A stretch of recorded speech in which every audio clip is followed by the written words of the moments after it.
Jimmy Butler, he's a very interesting player to me. He's like, oh shoot, I don't know where to go with the ball because I haven't been able to think. It was a great series. Game 4 was one of the best games I've ever watched in my entire life. Now LeBron's a 4-time champion, and Anthony Davis gets his first. It's unacceptable. So happy when the Astros lost because it would definitely be a 2020 thing. Yeah, I was impressed by their game.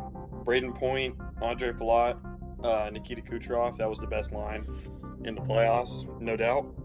Stay undefeated when they face the mighty Cowboys with Garrett Gilbert.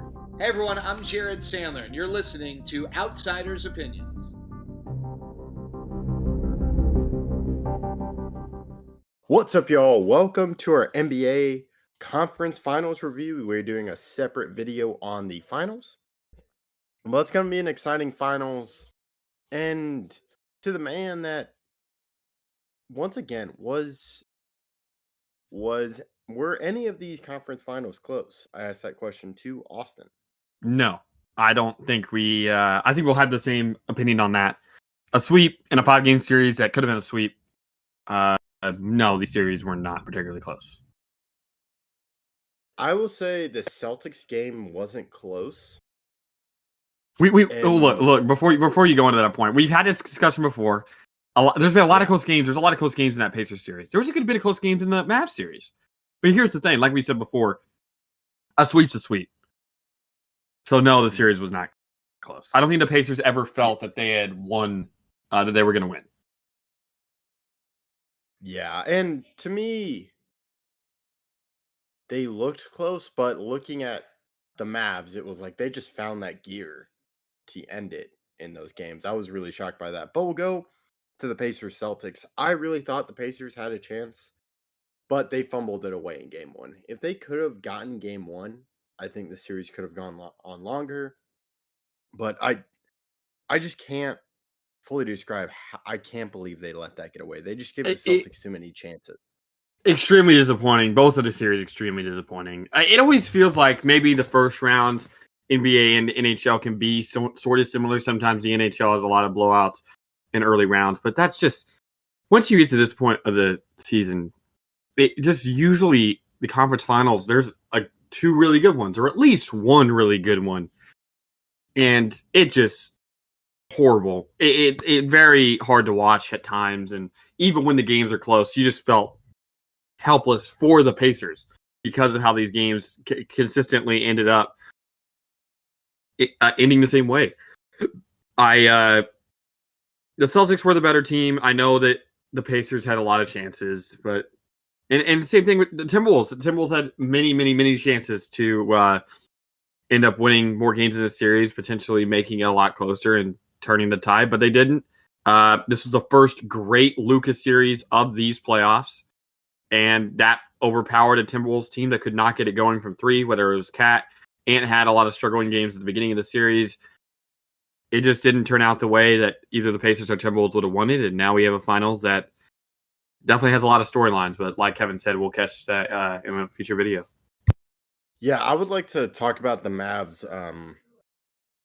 Timberwolves series. I just would like to shout out the best big man shooter of the game ever. What was his shooting percentage? I'm trying to pull up the game. There's a couple games where he was definitely significantly worse. His last game, he did save kind of his playoffs. He shot 36% for the playoffs. Let me see what he shot for the series. He ended up shooting in the Western Conference Final. He shot 24% from three, 37.9% from the field. He shot 89% from free throw, so he shot well from free throw. But his 3-point shooting and his paint shooting, all of his shooting, whether it was a layup to a 3-pointer, was definitely much worse than they would have needed to win that series. Yeah, and to echo your Luka point, this is the Luka we expect to see in the playoffs. He just was injured, and I don't know what's happening, but it seems like he's getting healthier, which is a scary thing to see in the deep playoffs. But I sadly missed game 3, 4, and 5 because I was busy. Or no. Yeah. Game 2 was amazing. Getting that. I was happy with game 1, and it would have been nice, but that shot over Rudy Gobert is just amazing. And what Luka did in game 5 was absolutely incredible. But to me, it also goes to this defense the team is playing. And you have to give Jason Kidd his flowers too. Even though I'm not a huge fan of him, he has done well helping his defense. That just, we'll talk about more of him. But what an incredible run from the Mavericks. It's huge seeing Luka. And I think you can see with the Timberwolves, you were not last time we talked about the pre-conference finals was talking about Ant and how he did not play well. He chose to guard Kyrie, and we could see what happened to him in game 1 at the end. Yeah, I know what you're talking about, and it's definitely a storyline that Ant and his fans are not going to feel good about, because he needed to keep his energy. We during the series, there's multiple times where he said that he was tired, right? But you want to guard Kyrie? I don't know. I just don't understand the whole schematics about it. The Timberwolves are the best defensive team in the NBA, and for some reason they decided to pair their best offensive player guarding a major matchup against Kyrie Irving, who was amazing in this series again. Yeah, Kyrie was great. So was Luka, and then they made some defensive plays. Other defenders like Derek Lively, Daniel Gafford filling in for Derek Lively in game 3 when Derek Lively got injured. They were able to get that and get the 3-0, which is crucial. To me, I was surprised. I would not have been shocked if the Timberwolves had won the next year after the Mavs went 2-0, but credit to the Mavericks. I will say, looking at the Timberwolves, this is a huge learning experience for Anthony Edwards, given that what energy he needs to bring. He's still a young player and he's gonna get better, but it's just something to where if you want to guard the best player, you got to be in better physical condition if you want to do what you're doing on the offensive side too. Yeah, we can kind of finish up this video talking a little bit about Jaylen Brown versus Tatum. Does it, in your opinion, impact Tatum's legacy at all that Jaylen Brown won Eastern Conference Finals MVP?